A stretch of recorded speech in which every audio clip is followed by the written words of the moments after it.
Sir, ಮೊನ್ನೆ ಏನು ಇತ್ತೀಚೆಗೆ assistant superintendent of police Ballari city division S Kumar Sharma IPS 2023 batch ಅವ್ರನ್ನೇನು ಬಳ್ಳಾರಿಗೆ ವರ್ಗಾವಣೆ ಮಾಡಿದ್ರು. ವರ್ಗಾವಣೆ ಮಾಡಿದ ತದನಂತರದಲ್ಲಿ ಅವ್ರನ್ನ ಡ್ಯೂಟಿ ಕೂಡ ಜಾಯಿನ್ ಆಗಲ್ದೇ ರೀತಿಯಲ್ಲಿ ನೋಡ್ಕೊಂಡಿದ್ದಾರೆ.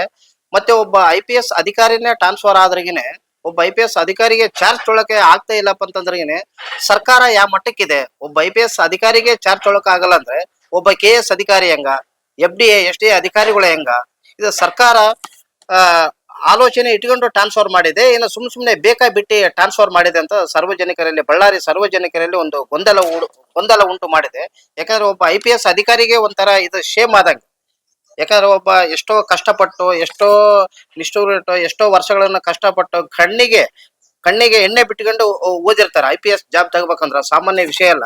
ಎಸ್ ಕುಮಾರ್ ಶರ್ಮಾ ಅವರು 2023 ಬ್ಯಾಚ್ ಎಷ್ಟು ಖಡಕ್ IPS ಆಫೀಸರ್ ಅವರು, ಅಂತವ್ರಿಗೇನೆ ಚಾರ್ಜ್ ತಗೊಳ್ಳಲ್ಲ ಅಂತಂದ್ರಗೇನೆ ಈ ಸರ್ಕಾರ ಏನ್ ಮಾಡ್ತಿದೆ?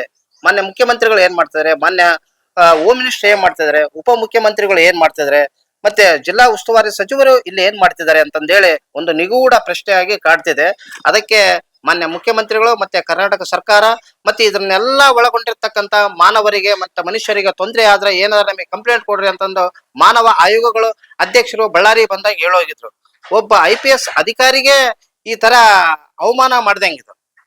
IPS ಟ್ರಾನ್ಸ್ಫರ್ ಮಾಡಿ ಅವರಿಗೆ ಡ್ಯೂಟಿಗೆ ಚಾರ್ಜ್ ತೊಗೊಳಕ ಮಾಡಿದ್ರ ಮಾನವ ಹಕ್ಕುಗಳು ಇದ್ರ ಬಗ್ಗೆ ತನಿಖೆ ಮಾಡಿ ಇದ್ರ ಏನಿದೆ, ಮತ್ತೆ ಅವ್ರನ್ನ ಎಲ್ಲಿ ಟ್ರಾನ್ಸ್ಫರ್ ಮಾಡಿರ್ತಾರ ಅಲ್ಲಿಗೆ ಮಾಡಿದ್ರ ಕರ್ನಾಟಕ ರಾಜ್ಯದಲ್ಲಿ ಮಾನವ ಹಕ್ಕುಗಳ ಆಯೋಗ ಇದೆ ಅನ್ನೋದು ಜನಗಳಿಗೆ ಗೊತ್ತಾಗದೆ ಸುಮ್ನೆ ನಾಮಕ ವ್ಯವಸ್ಥೆಗೆ ಮಾನವ ಹಕ್ಕುಗಳ ಆಯೋಗ ಇರಬಾರ್ದು.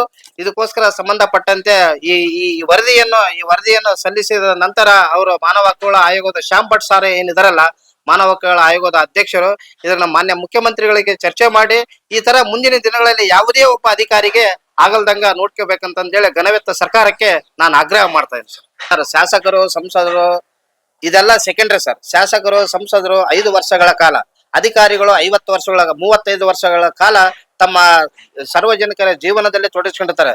ಯಾಕಂದ್ರ ಕಣ್ಣಿಗೆ ಬಟ್ಟೆ ಕಟ್ಕೊಂಡು IAS IPS ಆಗ್ಬೇಕಂದ್ರ ಸಾಮಾನ್ಯ ವಿಷಯ ಅಲ್ಲ ಈಗಿನ ಸನ್ನಿವೇಶದಲ್ಲಿ.